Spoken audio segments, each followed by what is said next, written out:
आइए मित्रों, भारत के संविधान का जो अध्याय हम चला रहे थे उसका ये लास्ट वीडियो अभी आपके सामने लेकर के आया हूं। इस वीडियो में हम चर्चा करेंगे मौलिक अधिकारों पर। जी हाँ, संविधान के लक्षणों पर हमने पिछले वीडियो में दृष्टि डाली थी, उसके बारे में विस्तार से चर्चा की थी, जितना आपका सिलेबस डिमांड करता है उसके हिसाब से। इस वीडियो लेक्चर के अंदर हम एक तो मौलिक अधिकारों पे चर्चा करेंगे और दूसरा कुछ क्वेश्चंस वगैरह हैं उसके बारे में मैं मौखिक रूप से चर्चा करना चाहूंगा इस वीडियो लेक्चर में। मौलिक अधिकारों के अंदर जब हमने इसके लक्षण देखे थे तो हमने ये चर्चा की थी कि भाई मौलिक अधिकार 6 हैं, जिसको आप फंडामेंटल राइट्स कहते हैं, जो कि भाग 3 की विषय वस्तु है और भारतीय संविधान की अंतरात्मा भी कहलाती है। देखिए दोस्तों, मूल रूप से जब संविधान बना था और 1950 में जब उसको लागू किया गया तो मूल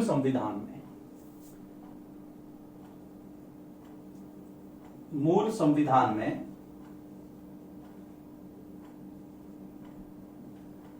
मौलिक अधिकारों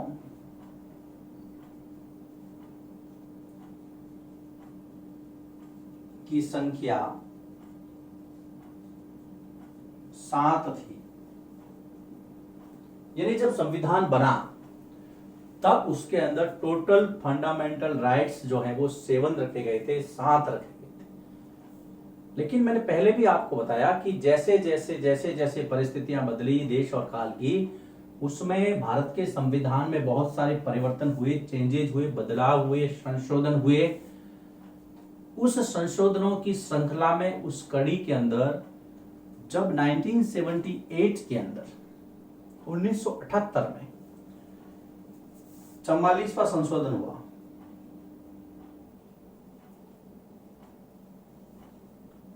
fourth amendment in the Indian constitution, 44वां संविधान संशोधन 1978 द्वारा, ध्यान रखना, संपत्ति के अधिकार को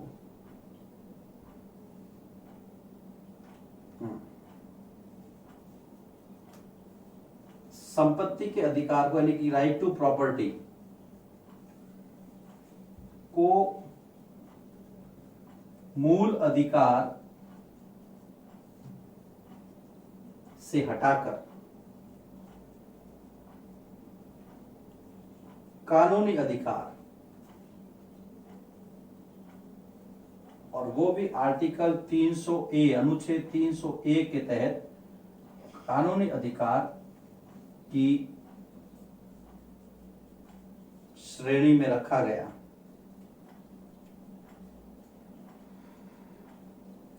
देखिए, वैसे तो केवल एक लिस्ट दी गई है इस चैप्टर के अंदर इसकी, लेकिन चूंकि सिविक्स की शुरुआत है 8वीं क्लास की, तो मैं ये चाह रहा हूं कि आपको संविधान के जो मौलिक अधिकार दिए गए हैं उसके बारे में हम थोड़ा सा विस्तृत रूप से चर्चा करके इसको अपने माइंड में सेट कर ले, ताकि आगे के जो भी हम चैप्टर्स पढ़ेंगे उसमें बार बार इनका जिक्र आएगा, बार बार जो फंडामेंटल राइट्स हैं उनके आर्टिकल आपके सामने आएंगे, तो आपको ये ध्यान रहे कि हाँ, ये आर्टिकल या ये अधिकार यहां से लिया गया है। तो पहले थे 7, एक हटा दिया गया 1978 में, तो रह गए 6। वर्तमान में मौलिक अधिकारों की संख्या 6 है।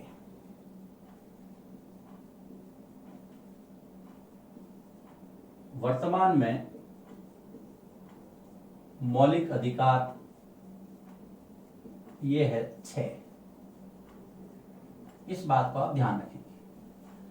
अब हम 6 के बारे में चर्चा करेंगे, जितना आपका सिलेबस डिमांड करता है उसके हिसाब से चर्चा करूंगा, लेकिन थोड़ा उससे मैं आगे जाने की कोशिश करूंगा, क्योंकि हमें सिविक्स के पूरे 10 चैप्टर अभी पढ़ने हैं इसके, और 10 चैप्टर के अंदर जब जब मौलिक अधिकारों की चर्चा आएगी तब तब आपको ये वीडियो लेक्चर याद आएगा। पहला अधिकार, समानता का अधिकार, जिसके बारे में क्लास 7 का जो वीडियो है समानता चैप्टर, उसके अंदर मैंने विस्तार से बताया है। ये है आपका समानता का अधिकार। मौलिक अधिकार, ये देखिए भाग 3 की विषय वस्तु है। अनुच्छेद यानी कि आर्टिकल 12 से 35 में इसका वर्णन है। संविधान की अंतरात्मा कहलाता है, ये मैंने पहले चर्चा कर ली थी। पहला अधिकार समानता का अधिकार, right to equality, right to equality, अनुच्छेद 14 से 18, आर्टिकल 14 to 18। भारत का प्रत्येक नागरिक कानून की नजर में समान है, कानून के समक्ष समानता, आर्टिकल 14। 15, किसी भी व्यक्ति को जाति, धर्म, लिंग, जन्म स्थान, रंग आदि के आधार पर उसमें भेदभाव नहीं किया जाएगा। 16, सरकारी नौकरियों में समान। 17, वेरी वेरी इंपॉर्टेंट, अस्पृश्यता का अंत यानी कि छुआछूत का अंत, एंड ऑफ द अनटचेबिलिटी। 18, उपाधियों का अंत किया जाता है, यानी कि वे टाइटल जो भारत सरकार द्वारा मान्य है, जैसे पद्म विभूषण, पद्म भूषण, पद्मश्री, भारत रत्न, परमवीर चक्र, महावीर चक्र, अशोक चक्र इत्यादि। इसके अलावा आप कोई भी पदवी राजा, महाराजा, महाराज कुमार, युवराज, महारानी, राजकुमारी धारण नहीं कर सकते। भारत का संविधान इसकी परमिशन नहीं देता है। समानता का अधिकार, अनुच्छेद 14 से 18, राइट टू इक्वलिटी, पहला मौलिक अधिकार। गांठ बांध ले अपने दिमाग में। दूसरा, स्वतंत्रता का अधिकार।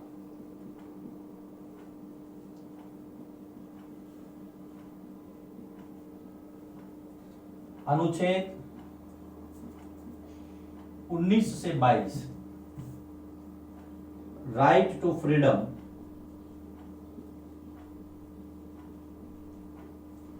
आपको भारत के नागरिक होने के नाते भारत के संविधान ने स्वतंत्रता का मौलिक अधिकार दिया है। आप बोल सकते हैं, आप संगठन बना सकते हैं, आप घूम सकते हैं, भारत के किसी भी इलाके में बस सकते हैं, वहां रह सकते हैं, वहां पे व्यापार कर सकते हैं, अपनी आजीविका चला सकते हैं। जीवन का अधिकार 19 से 22 के अंदर, आर्टिकल 21। भारत के संविधान की अगर मैं कहूं, इस मौलिक अधिकारों की आधारशिला या मानव का आधार जिस आर्टिकल के ऊपर अटका हुआ है वो है मित्रों अनुच्छेद 21, जीवन का अधिकार, राइट टू लाइफ। बहुत बहुत महत्वपूर्ण। अनुच्छेद 21 का 6 से 14 वर्ष के बालकों के लिए अनिवार्य शिक्षा का अधिकार, मैं आऊंगा उस पर। दूसरा मौलिक अधिकार स्वतंत्रता का अधिकार 19 से 22, आर्टिकल 19 to 22। तीसरा, right to freedom against exploitation, यानी अगर आपका शोषण होता है तो आप उसके खिलाफ आवाज उठाने के लिए स्वतंत्र हैं। शोषण के विरुद्ध अधिकार। तीसरा मौलिक अधिकार, राइट अगेंस्ट एक्सप्लॉइटेशन। तीसरा मौलिक अधिकार, शोषण के विरुद्ध अधिकार। अनुच्छेद 23-24, right against exploitation. Article 23 to 24 बहुत ही महत्वपूर्ण दोनों।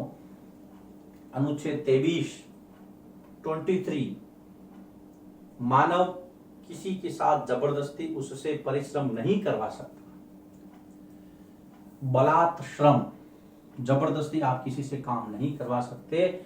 अगर आपने किसी से काम करवाया है उसको उसका मेहनताना भुगतान देना पड़ेगा। अनुच्छेद 24 बाल श्रम, 14 वर्ष से कम बालकों को खतरनाक स्थानों पर काम नहीं करवा सकते, उनसे मजदूरी नहीं करवा सकते, क्योंकि आर्टिकल 21A उनकी अनिवार्य शिक्षा का प्रबंध करता है।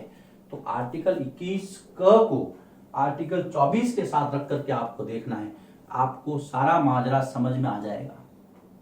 क्योंकि 21 क्या करता है, बच्चों के शिक्षा का प्रबंध करता है, उसको अधिकार देता है पढ़ने का, और 24 उनको कहीं भी मजदूरी करवाने से रोकता है। तो 21 और 24 में गहरा संबंध है। राइट अगेंस्ट एक्सप्लॉइटेशन, चौथा right to freedom of religion, धार्मिक स्वतंत्रता का अधिकार।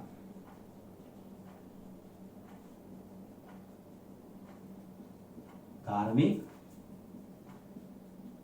स्वतंत्रता का अधिकार,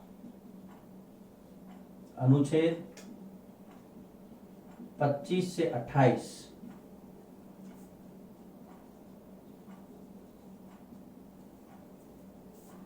right to freedom of religion,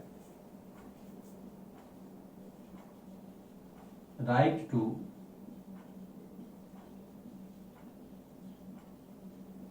freedom of religion, article 25 to 28, चौथा मौलिक अधिकार। किसी को भी मान सकते हैं, ईश्वर को, अल्लाह को, वाहेगुरु को, ईसा मसीह को, भगवान बुद्ध को, जैन अवस्था में आपकी आस्था हो सकती है, जरथुस्त्र को मान सकते, कुछ भी, और नहीं भी मान सकते। धर्म के आचरण, उसके प्रबंध में व्यक्ति को भारत के संविधान ने पूरी छूट दी। धर्म की स्वतंत्रता का सबको अधिकार है, उसकी उपासना का, उपासना पद्धति को फॉलो करने का। आप किसी भी तरीके से अपने आराध्य को याद कर सकते हैं। आप मंदिर में जाए, मस्जिद में जाए, चर्च में जाए, गिरजारे में जाए, बौद्ध मठ में जाए, कहीं भी जाए, कहीं नहीं भी जाए, किसी के ऊपर कोई दबाव नहीं है। यह है आपका चौथा मौलिक अधिकार, धार्मिक स्वतंत्रता का अधिकार। पांचवें मौलिक अधिकार क्या था, जो है माइनॉरिटीज के लिए। पांचवा, शिक्षा और संस्कृति संबंधी अधिकार और माइनॉरिटीज को, अल्पसंख्यकों के लिए शिक्षा और संस्कृति का अधिकार।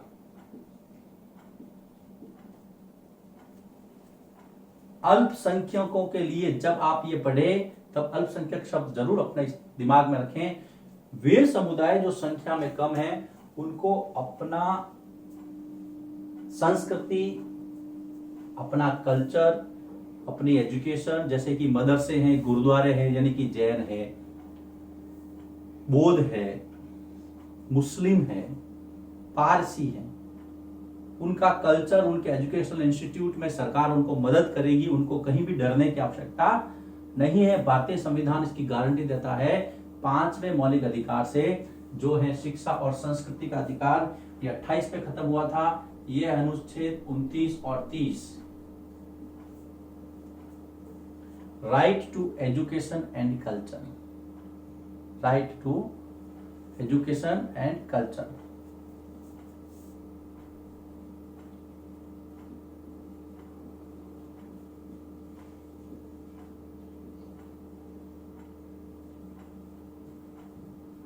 Article 29 and 30। सबसे लास्ट, संवैधानिक उपचारों का अधिकार। संवैधानिक, ये सबसे महत्वपूर्ण है। आर्टिकल 32, अनुच्छेद 32, डॉक्टर अंबेडकर ने कहा था कि ये जो अधिकार अगर नहीं होता तो बाकी सारे अधिकार गौण हैं, इसलिए इसको देखिए, संविधान की अंतरात्मा मौलिक अधिकार, मौलिक अधिकारों की भी अंतरात्मा संवैधानिक उपचारों का अधिकार, right to constitutional remedies, right to constitutional remedies, article 32।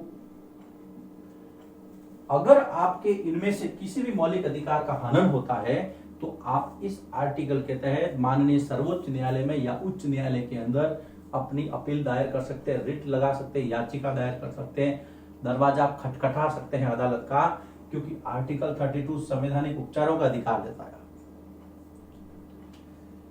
दोस्तों, इस चैप्टर के अंदर सिर्फ एक लिस्ट दी गई है, लेकिन मेरा ये बताने का आपको उद्देश्य यह था कि इस पूरे साल भर, यानी कि जब तक आप 8th क्लास पढ़ेंगे, और 8th नहीं, मैं तो कहूंगा कि जब तक आपका शिक्षक से ज्यादा आप भारतीय नागरिक हैं, आपको समझना चाहिए कि हमारे पास मौलिक अधिकारों के रूप में कितना विस्तृत दस्तावेज है, कितना विस्तृत ताकत है हमारे पास। अब कुछ अनुच्छेद जिनका बार बार जिक्र आता है, एक तो आर्टिकल 17 अस्पृश्यता का, जो मैंने आपको पिछले वीडियो में बताया था, अनुच्छेद 17, फिर आपका 21 का 6 से 14 वर्ष के बालकों के लिए कंपलसरी एजुकेशन, अनिवार्य शिक्षा का अधिकार, यह है 21 क में। फिर आपका 21 जीवन का अधिकार, जो मैंने पहले ही बता दिया।